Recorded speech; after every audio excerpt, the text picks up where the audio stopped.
All right, everybody. Today, we are talking about 10 fat loss mistakes that you're making when trying to lose weight that are absolutely killing your progress and what to do about them. So let's get right into it.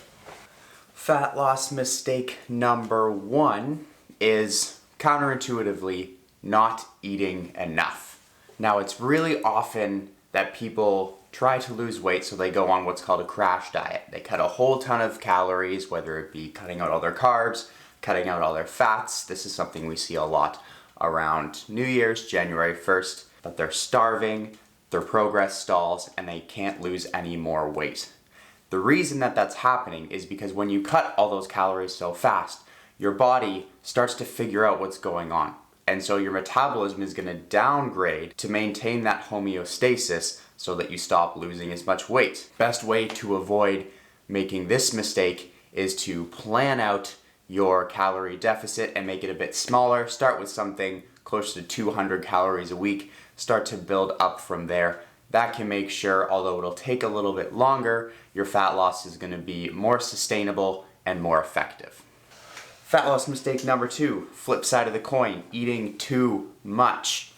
People, when they're trying to lose weight, they think, oh, I'll just eat less, but they don't track how much they're eating. We are not very good at estimating how much we're eating. That's why we need some sort of tracking method to really keep us accountable to our goals, whether that's a hand portion method, protein, carbs, vegetables, and fats, whether that's a plate approach with half being vegetables, quarter protein, and a quarter starch carbs, or whether that's tracking macros. Doesn't really matter. What does matter is that you have a system of consistency to ensure that you are actually eating what you say you're eating and not accidentally eating too much.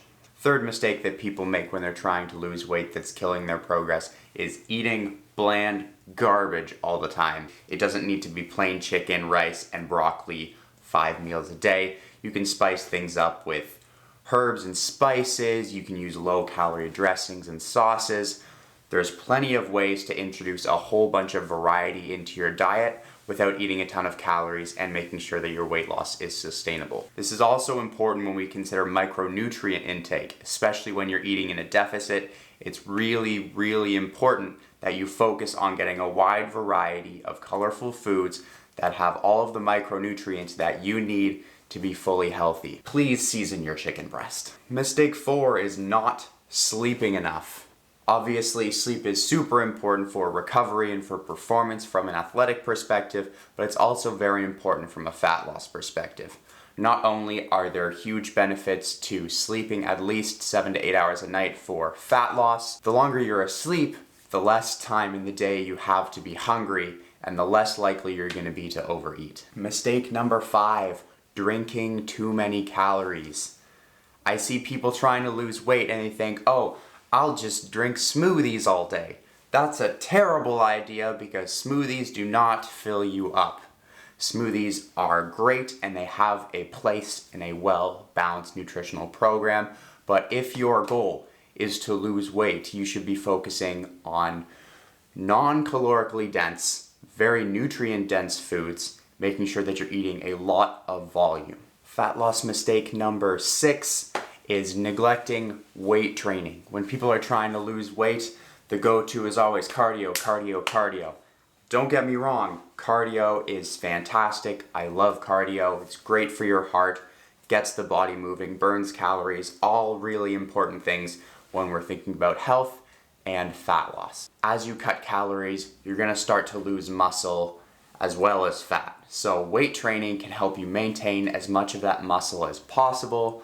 That way you're maintaining your strength and not becoming weak near the end of your fat loss journey. Weight training burns calories, just like cardio does. And assuming that you're doing it with enough intensity to get that caloric burn, it's a very valid form of exercise that can help you build muscle and lose fat at the same time. So it's a very important part of your exercise program that shouldn't be neglected when you shift to fat loss. Mistake number 7 is training fasted. Now stick with me here because I know some people are very strong supporters of training fasted.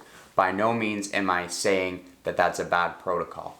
What happens is that people who start to lose weight will shift to training fasted from training fed before, and that can lead to decreases in performance and other health issues.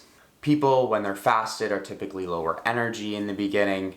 They're not feeling like doing things as much. If that translates to a less intense workout with less calories burned, that's going to inhibit your fat loss. Mistake number 8 that people make is avoiding what I'm going to call fake sugar. Things like diet sodas, things like stevia, which I know is natural, but it still seems kind of fake. Things like erythritol, things like sucralose. These are helpful tools when you're trying to lose weight. For somebody with a huge sweet tooth like myself, the urge to eat sugary, calorie-dense foods can sometimes be almost overwhelming.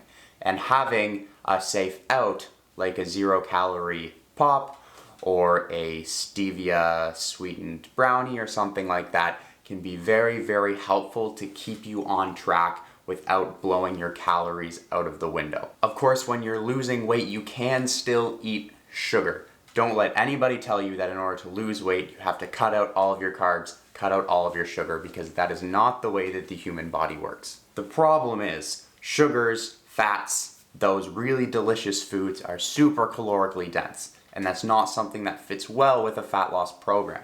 So while you can have it sometimes, if the majority of your diet is made up of those type of foods, you're gonna run out of food really, really fast, and that's gonna lead you to crash and burn. Mistake number 9 is worrying about the details too much. Guys, fat loss is stressful. Do not make it harder on yourself by having to worry about more than you need to. As long as you're eating vegetables, as long as you're eating enough protein, we don't need to complicate this too much. Of course, there are exceptions to this rule. People like athletes, people like bodybuilders, people who are preparing for photo shoots. You need targeted nutrition protocols to make sure that you achieve your very specific and very intricate goals.